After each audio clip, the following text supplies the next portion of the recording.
गरीब कचौरी वाला कैसे बना रायगढ़ का राजा। एक छोटे से गांव में हरी नाम का गरीब लड़का था।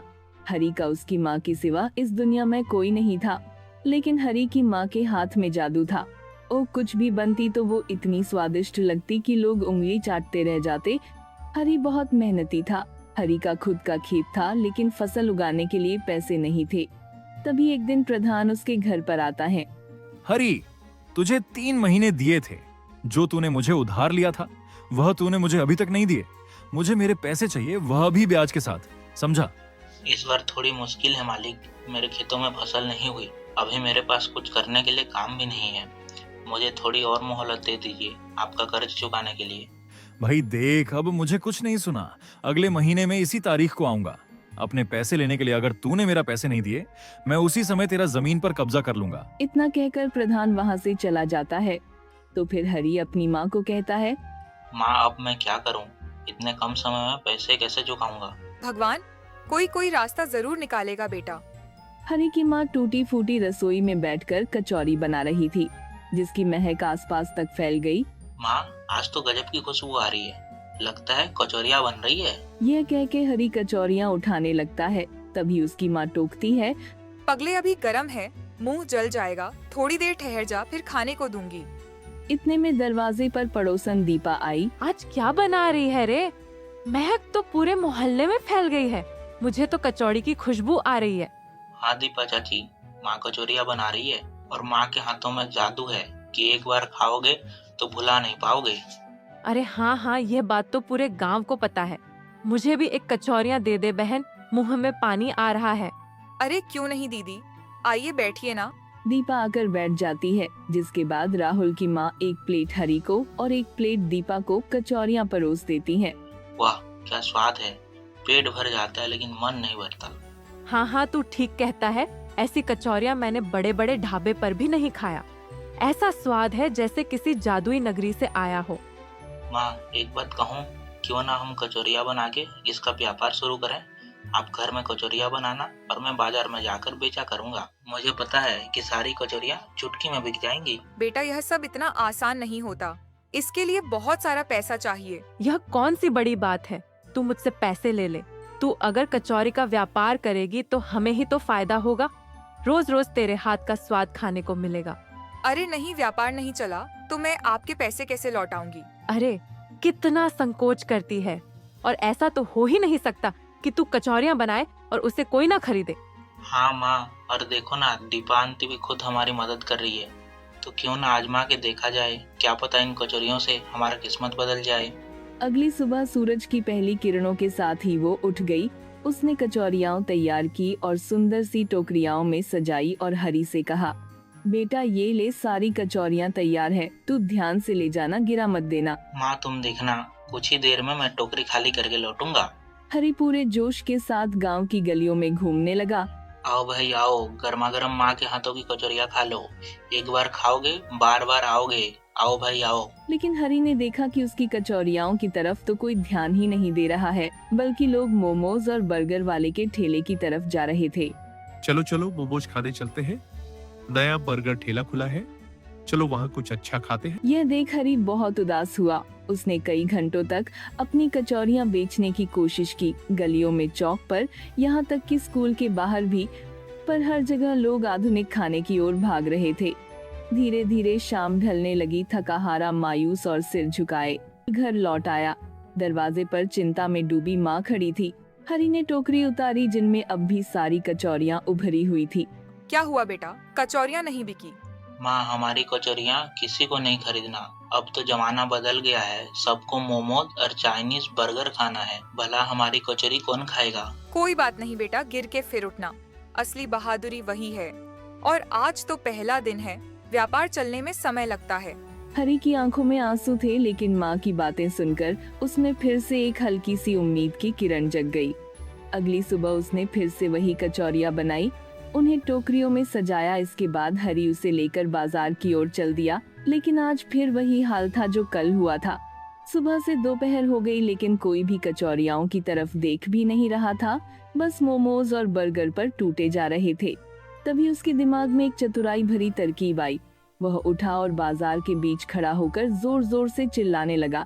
कचौरिया लो कचौरिया, बिल्कुल मुफ्त। जी हाँ, 10 लोगों को जो सबसे पहले आएंगे उनको मुफ्त। लोगों के लिए लोगों का ध्यान अचानक उसकी तरफ गया। सब खाना छोड़ हरी की तरफ देखने लगे। अरे भाई चलो देख के आते हैं। धीरे धीरे बहुत सारे लोग जुट गए। जैसे ही उन्होंने कचौरिया का पहला टुकड़ा मुंह में रखा, हैरानी से उनकी आंखें चौड़ी हो गई। अरे यह तो कमाल का स्वाद है, मैंने ऐसी कचौरी पहले कभी नहीं खाई। ये कचौरी तो बर्गर और मोमोज से 1000 गुना स्वादिष्ट है। लोगों की तारीफें सुनकर भीड़ और बढ़ने लगी। धीरे धीरे जो लोग चाइनीज और बर्गर की दुकानों की तरफ जा रहे थे, वे सब लौटकर हरी की ओर आने लगे। अरे भाई हमें भी दो। आधे घंटे में ही सारी कचौरियां बिक गई। इतने सारे पैसे, वो भी हमारी कमाई के, यह देख के हरी बहुत खुश था। शाम को वो दौड़ते हुए घर पहुंचा।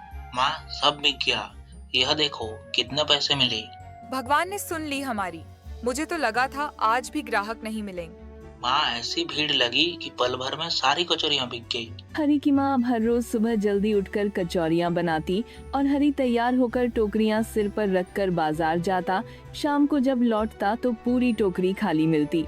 ऐसे ही कुछ समय तक ऐसा ही चलता रहा। धीरे धीरे उनके घर की हालत सुधरने लगी, जिसे देख बर्गर और मोमोज वाले जलन में आने लगे। और आते भी क्यों ना, जब से हरी ने वहाँ अपनी कचौरियाँ बेचनी शुरू की थी।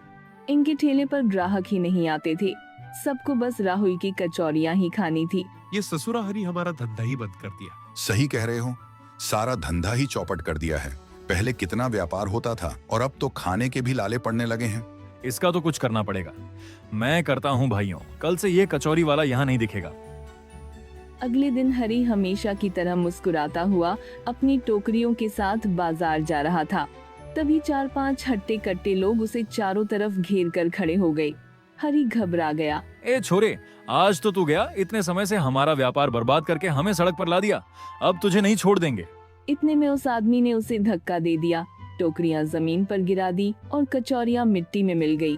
भाइयों, मेरी तो सुनो, मैंने क्या बिगाड़ा है तुम्हारा? चुप आज के बाद। अगर इधर दिखा ना तो ये छुरी तेरे पेट में उतार दूंगा, समझा? डरे हुए हरी ने अपनी टूटी हुई टोकरियां उठाई और चुपचाप वापस घर की ओर चल पड़ा। घर पहुंचकर उसने रोते हुए माँ को सारी बात बताई। बेटा, तू हिम्मत मत हार। अगर तेरे इरादे सच्चे हैं तो कोई भी तुझे रोक नहीं सकता। लेकिन माँ, अब क्या करेंगे हम? कहाँ बेचेंगे अपनी कचौरियाँ? तभी यह सुनते ही वो सोच में पड़ गई। तभी उसे एक विचार आया और उसने खुश होते हुए हरी से कहा, अब हम अपनी दुकान खोलेंगे बेटा, जहाँ से कोई नहीं निकाल सकेगा। इसके बाद हरी और उसकी माँ ने अपनी बची खुची जमा पूंजी से बाजार में एक छोटा सा दुकान खोली। वहाँ लोगों की भीड़ लग जाती। लोग दूर दूर से हरी की स्वादिष्ट कचौरियाँ खाने आते थे। एक दिन उनकी दुकान पर ढाबे के बाहर बाबा आया, जो काफी भूखा लग रहा था। बेटा, बहुत भूख लगी है, कुछ खाने को मिलेगा? हरी जल्दी से आगे बढ़ा। अरे बाबा, आइए ना, बैठिए, मैं अभी लाता हूँ आपके लिए गर्मा गर्म कचौरियाँ। वह दौड़कर माँ के पास गया, प्लेट में ताजी कचौरियाँ रखी और बाबा के सामने परोस दी। बाबा ने जैसे ही पहला निवाला मुंह में डाला, उनकी आंखें चमक उठी। हे राम, इतना स्वाद बेटा, तेरी माँ के हाथों में तो सच में जादू है। उन्होंने जल्दी ही पूरी प्लेट सफाचट कर दी और फिर मुस्कुराते हुए कहा, सुन बेटा, मुझे एक बात बतानी है। यहाँ से उत्तर दिशा में जंगलों के पार एक बड़ा राज्य रायगढ़ है, लेकिन वहाँ की राजकुमारी मुस्कान को कोई भी चीज स्वादिष्ट नहीं लगती। देश विदेश के बड़े बड़े बावर्ची, हलवाई सब हार चुके हैं, लेकिन किसी का बनाया हुआ खाना राजकुमारी को पसंद नहीं आया। तुम वहाँ जाके अपनी कचौरियाँ उसे खिलाओ। हरी और माँ हैरानी से बाबा को सुनने लगे। अभी हाल ही में राजा ने घोषणा की है कि जिसका भी खाना राजकुमारी को स्वादिष्ट लगेगा, वह उसकी शादी राजकुमारी से करा देंगे और उसे राज्य का अगला राजा घोषित करेंगे। बाबा, राजकुमारी को हमारी कचौरी पसंद नहीं आई तो तू फिक्र मत कर बेटा, भगवान तेरा साथ देंगे। तेरी कचौरियाओं में ऐसा स्वाद है कि मुझे पूरा यकीन है राजकुमारी को यह जरूर पसंद आएगी। ये सुनकर हरी ने हिम्मत जुटाई और जाने के लिए तैयार हो गया। उसने अपनी टोकरी में कचौरी भर ली और रायगढ़ राज्य की तरफ चल दिया। राज्य में पहुंचने के बाद जब उसने राजमहल के आलीशान भव्य भवनों को देखा तो वह हैरान रह गया। ऐसा शाही महल उसने कभी सपने में भी नहीं देखा था। क्या यह सचमुच महल है? इतना सुंदर, इतना शानदार।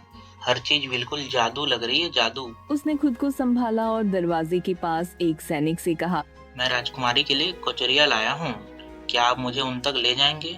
अरे भाई, कौन हो तुम? देखने में तो बड़ा साधारण लगते हो। अगर राजकुमारी को तुम्हारी कचौरियां पसंद नहीं आई तो तुम्हें भूखे शेरों के पिंजरे में भेज दिया जाएगा और कुछ ही पल में तुम्हारा काम तमाम। ये सुन के हरी डर गया। एक पल को लगा कि वहीं से लौट जाए, लेकिन फिर उसे माँ की याद आ गई।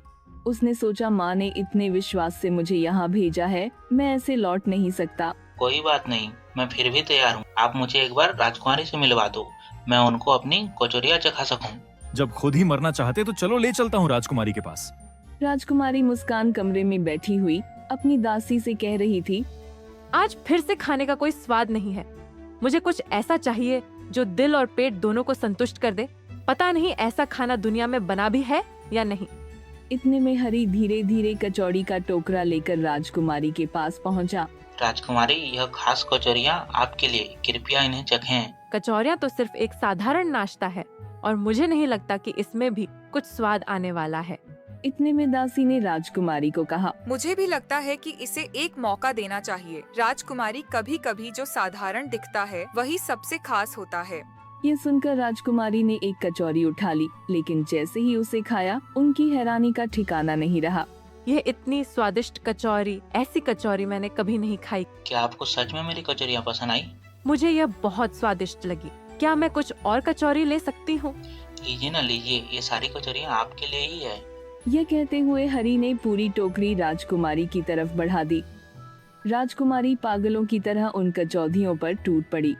राजकुमारी के कचौरी के स्वाद की खबर जैसे ही राजा के पास पहुंची, वह खुशी से झूम उठे और तुरंत राजकुमारी के कक्ष में पहुंचे वे राजकुमारी को इस तरह से कचौरियां खाते देख हैरान रह जाते हैं।